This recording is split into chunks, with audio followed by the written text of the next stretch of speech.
देखिए, पहली बात तो यह है कि हमारे यहाँ एक रिवाज है, कई दफ़ा लंदन प्लान बना, आपको पता है, शुरू हो जाए आप पीछे से भुट्टो के खिलाफ जो पीएनए का एजिटेशन था उसके बारे में भी कहा गया था कि लंदन प्लान बना है। उसके बाद बहुत सब्सिक्वेंटली जो एजिटेशन पॉलिटिकल होते रहे हैं, उन सब के हवाले से कोई ना कोई प्लान का नाम दे दिया जाता है। दुबई प्लान हो रहा है इस बार। अब ये दुबई प्लान हो रहा है। हाँ। दुबई प्लान क्यों हो रहा है? एक तो ये कि मेरे ख्याल है सारे स्टेक होल्डर्स को ये यकीन आ गया है कि इलेक्शन तो अब होने हैं। अच्छा, इलेक्शन से नहीं बचा जा सकता।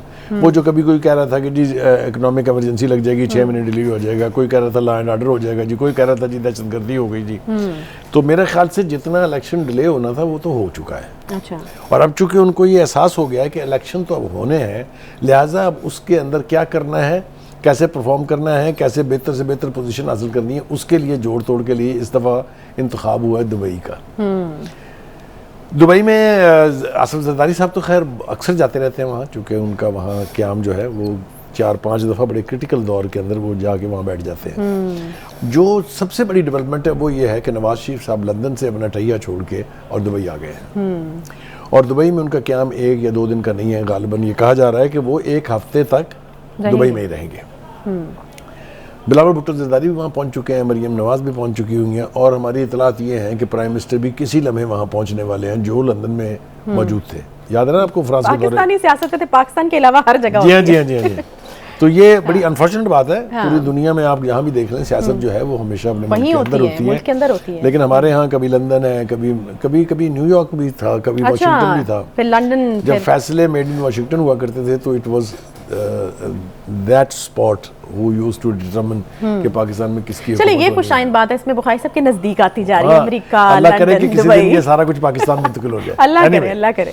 देखिए जनाब, उसके बारे में जो सबसे अहम बात है वो ये है कि जरदारी साहब के बारे में ये कहा गया कि वो कुछ थोड़े से नाला है नून लीग से, और उसकी जो वजूहात बयान की गई वो ये है कि एक तो जो नई पार्टी बनी है इस्तेहकाम पाकिस्तान पार्टी IPP, उसका टिल्ट जो है चूँकि नून लीग की तरफ है, लिहाजा पीपल्स पार्टी में ये सोच जो है उसने जन्म लिया है कि शायद एस्टेब्लिशमेंट जो है वो नून लीग की तरफ ज़्यादा टिल्टेड है। ये मैं आपको तासुर की बात कर रहा हूँ, हकीकत में ऐसा है कि नहीं है वो आई एम नोबडी टू जज। इसलिए उन्होंने जरदारी साहब ने थोड़ा सा फासला किया उनसे, और उसका पहला रिफ्लेक्शन आया जब बिलावल भुट्टो साहब ने कराची में एक जलसे में तकरीर करते हुए कहा कि अगर 25 अरब रुपए आपने हमें ना दिए तो हम तो वोट नहीं देंगे आपके बजट पास करने के लिए। भी बड़ी अजीबो गरीब किस्म की धमकी थी, इसको आप किसी तरीके से भी बहुत आला मिसाल करार नहीं दे सकते। वो तो दानिशमंदी कह लीजिए या क्विक रिस्पॉन्स कह लीजिएगा, प्राइम मिनिस्टर साहब ने मान लिया वो, और अगले ही दिन वो रकम जो है वो रिलीज हो गई। फिर उसके बाद बिलावल साहब ने पार्लियामेंट के अंदर खड़े होकर कहा कि इससे अच्छा प्राइम मिनिस्टर तो कभी मिला ही नहीं पाकिस्तान को। याद है वो तकरीर भी। तो दूसरी बात यह है कि अब जरदारी साहब ये तकाजा कर रहे हैं नवाज शरीफ साहब से कि आप हमें हमारे बंदों को एडजस्ट करें पंजाब में। इसके 2 मतलब हैं। एक मतलब तो ये है कि जरदारी साहब समेत तमाम लोग ये समझते हैं कि पंजाब में नून लीग की पोजीशन मुस्तहकम है। अच्छा, जो डील उनसे हो रही है, जब अकोमोडेशन की बात करते हैं तो इसका मतलब है कि आपका ख्याल ये है कि वहाँ हमारा डायरेक्ट नुमाइंदा खड़ा होगा तो नहीं जीतेगा। लिहाजा ये बार्गेन ये है कि जिन लोगों के नाम लिए गए हैं, गिलानी साहब हैं, उसके खानदान के लोग हैं, राजा परवेज अशरफ, कमर ज़मान कायरा, नदीम अफजल चंद, करेक्ट, ये वो लोग हैं जो पीपल्स पार्टी के स्टॉलवर्ड्स हैं। अच्छा, वो भी श्योर नहीं है कि अपनी अपनी जगह से वो इलेक्शन जीत जाएंगे। ये होगा, ये मतलब ये बातें तय हो गई हैं क्योंकि इनके हलकों में नून लीग के भी तगड़े लोग ही होंगे। करेक्ट, यही वो बात है जिसमें नवाज शरीफ साहब उलझे हुए हैं, उनकी पार्टी उलझी हुई है। एक तजर्बा करके उन्होंने देखा, अगर आपको याद हो 22 जुलाई के जो ज़िमनी इंतखाबात हुए थे जिसमें 20 से 15 टिकटें जो है वो PTI के मुनहरफ जो लोग थे उनको दी गई थी। अच्छा। उनको नून लीग के लोगों ने वोट नहीं दिया, वो 15 की 15 सीटें हार गए और सारी की सारी सीटें PTI जीत गई। इसलिए ये सबक सीखा है नून लीग ने कि जहाँ जहाँ उनकी अपनी कॉन्स्टिट्यूंसी और अपना वोट बैंक है वहाँ वो किसी दूसरे को टिकट नहीं देंगे। नहीं तो फिर ये कैसे एडजस्ट होगा, सॉरी, ये मुझे अंदाजा नहीं है अभी। बड़ा टिकलिश मामला है ये। लेकिन चूंकि सारे बैठ गए हैं सर जोड़ के, तो इसका कोई ना कोई नतीजा निकलेगा जरूर। अच्छा, क्योंकि अगर पंजाब में नून लीग अकोमोडेट करती है पीपल्स पार्टी को, तो पीपल्स पार्टी को अकोमोडेट करना पड़ेगा नून लीग को सिंध में। क्योंकि तो यही डील होगी याद ना, हो कि एक हाथ सिंध में में और एक भी हाथ में। बहुत सारी कॉन्स्टिट्यूंसी ऐसी हैं, खासतौर से 6-7 तो जरूर ऐसी हैं जहां PMLN स्ट्रांग रही है। अच्छा। ये अगर आपको याद हो, जहां से इलेक्शन लड़ा था शहबाज शरीफ साहब ने उसके खिलाफ, इमरान खान के खिलाफ, कितने वोट लिए थे उन्होंने, बहुत कम गैप था उसका। तो उनकी अपनी सलीम ज़िया जो वहाँ से इलेक्ट होते आए हैं। तो मतलब कहने का ये कि ये गिव एंड टेक होगा। अच्छा। ये एक तरफा नहीं होगा। इसी तरीके से बलूचिस्तान और KPK, वहाँ भी कुछ ना कुछ सीट एडजस्टमेंट करनी पड़ेगी इन लोगों को, क्योंकि नून लीग जो है वो KPK के कुछ इलाकों में बहुत स्ट्रॉन्ग है। अच्छा। मिसाल के तौर पे सवात में अमीर मुकाम साहब का कोई मैच ही नहीं है, वो हर दफ़ा इलेक्शन जीतते हैं वहाँ से। सही है। तो ये जो बंदर बाट का लफ्ज़ आपने इस्तेमाल किया था, इसको मैं गिव एंड टेक से रिप्लेस कर देता हूँ। अच्छा, रियायत कर देते हैं आप थोड़ी ये सी। सब कुछ जो है। अच्छा, दूसरा एक एस्पेक्ट इसका ये है कि इस मुज़ाकरात का हिस्सा बनने की कोशिश कर रही है IPP भी। और आपने देखा कि चौधरी साहब जो है वो जहांगीर तरीन से मुलाकात के बाद फ्लाई करके दुबई पहुंच गए हैं, और वो दुबई की इन मीटिंग्स का हिस्सा रहेंगे। और 3 दिन के करीब, जो 3 दिन में जहांगीर तरीन भी वापस लाहौर आ जाएंगे, तो फिर से ये एक्टिविटी जो है ये रीस्टार्ट होगी सही है। लाहौर में, which is Pakistan political hub. ठीक है। अच्छा, ये तो हो गई सीटों की बात, सीट एडजस्टमेंट की बात, कहाँ पर अपने कैंडिडेट खड़े करने हैं नहीं करने, और कौन सी हम बातें जो हैं वो तय होंगी। इंतखाब की तारीख भी मेरे ख्याल में उनमें से एक है। नहीं, देखिए, मैं बहुत सारी चीज़ें हैं, अगर हाँ। आप लोगों को याद हो तो एक बिल पर तो खुद सदर अलवी साहब ने साइन कर दिए थे। हाँ। दूसरा जो इलेक्शन से रिलेटेड बिल है, उसके ऊपर जो एक्टिंग प्रेसिडेंट है, चेयरमैन सेनेट, वैसे एक्टिंग प्रेसिडेंट बड़े ही एक्टिव है। हाँ। मतलब वो जिस तरीके से बिल पे बिल साइन करी जा रहे उन्होंने हैं। दस्तखत कर दिए हैं। तो वो जो नाअहली के हवाले से जो बिल था वो अब कानून बन गया है। तो इसका सबसे पहला और सबसे बड़े बेनिफिशियरी 2 शख्स होंगे, एक नवाज शरीफ साहब और दूसरे जहांगीर तरीन। क्योंकि अगर ऑटोमेटिकली एज्यूम किया जाए कि चूंकि कानून बन गया है, लिहाजा वो नाअहली जो है वो ऑलरेडी खत्म हो गई है, they should resume their political role. लेकिन मेरा ख्याल ये है कि इसमें कहीं ना कहीं अदालत की तरफ से इंजेक्शन आना पड़ेगा। अच्छा। ये मेरा ख्याल है, मुमकिन है इसकी जरूरत ना पड़े।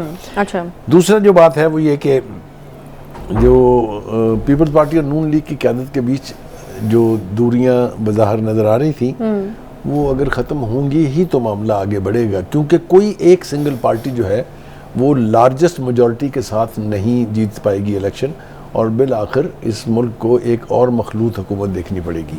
और वो मखलूत हुकूमत जो है वो करीब तरीन, या जिसको कहते हैं ना कि क्यास के ऐन मुताबिक जो है वो ये है कि पीपल्स पार्टी और नून लीग हाथ में ला लें, सिंध में वो हुकूमत बनाए, पंजाब में कोलिशन बन जाए, और सेंटर में जो है वो हुकूमत नून लीग को मिल जाए। और इस तरह का उसी की तैयारियां हो रही हैं। हाँ, मेरे ख्याल से ये अच्छा, सारा ऑफिशियली तो कोई चीज़ सामने नहीं। मेरे ख्याल में एक बड़ी अहम मुलाकात तो अभी बाकी है, आसिफ अली जरदारी साहब और मियां नवाज शरीफ की, जिसका इम्कान जाहिर किया जा रहा है कि हो जाएगी, हो सकता है आज रात तक हो जाए।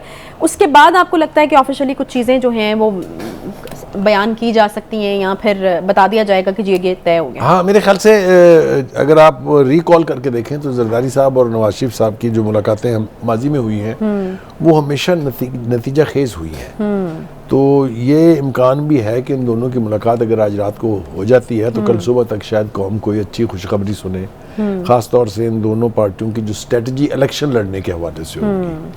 अभी तक जो जिस चीज़ पर इलेक्शन की कोई डेट भी आ सकती है? हाँ, मेरे ख्याल से उसकी फाइनल डेट आ सकती है। असल में 2 चीज़ें तय होना बाकी हैं। एक तो ये कि क्या असेंबली अपने वक्त पर टूटेगी या अपने वक्त से थोड़ा पहले टूटेगी। अच्छा। ठीक है, अगर तो आप उसको वक्त से पहले तोड़ते हैं तो फिर आपको मिलेंगे 90 डेज गालबन।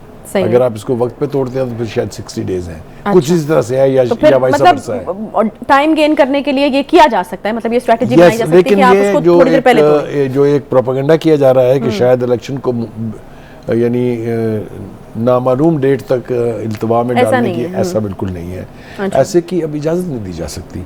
दो बातें उसके हवाले से, एक तो एक, अच्छा, इजाजत ना दिए जाना और बात है, आपको लगता है इन दोनों पार्टीज को भी यही सूट करता है? हाँ, मेरे ख्याल से अब वक्त की जरूरत भी यही है कि इलेक्शन करा के और जो भी जहां हुकूमत बननी है वो बनाई जाए, ताकि एक तरफ तो पॉलिटिकल प्रोसेस शुरू हो और दूसरी तरफ इकॉनमी जो हमारी तबाह हाली से 2-4 रही है एक तवील अरसे तक, उसकी अब एक सिमत हमें दिखाई देना शुरू हुई है। एक तो ये कि IMF के साथ हमारी डील जो है वो स्टाफ लेवल मुआहदा जो था 9वें मुआहदे का, वो ऑलमोस्ट हो गया है, उसको बता तो दिया है कौम को इसाक डार साहब ने, लेकिन उसका फॉर्मल ऐलान होने वाला है वो, जो मेरा ख्याल है आज नहीं तो कल सुबह तक हो जाएगा।